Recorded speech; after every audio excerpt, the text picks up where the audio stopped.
des investisseurs et ensuite on les développe et surtout on vous implique dans le processus et ça typiquement ça fait partie des outils qu'on a envie de mettre dans la plateforme.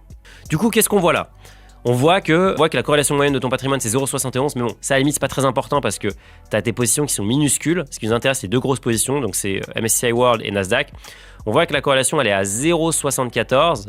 D'ailleurs ici on voit que la corrélation entre la Nasdaq et le S&P, bon bah là elle est quasi parfaite, 0,91, donc ça n'a aucun intérêt de faire du Nasdaq et du S&P. Tous ceux qui me demandent tout le temps est-ce qu'il faut avoir les deux et tout, bah oui si vous voulez mais ça sert à rien concrètement. Là ça sert pas à grand chose, très c'est normal puisque le MSCI World est composé à en gros 70-75% de valeur américaine. Donc finalement c'est assez logique, d'ailleurs vous pouvez le voir sur Finari, c'est la magie du direct. Ici tu peux voir sur Finari la diversification de ton patrimoine, tu vois qu'une ligne parce que tu n'as pas payé le premium, tu gagnes 10 000 € par mois mais tu ne mets pas le premium, bon. Peut-être un bon investissement à faire. Mais en tout cas, tu vois que tu as 85% des US. Ce serait intéressant de regarder au niveau de l'ETF, mais de mémoire, actuellement, le S&P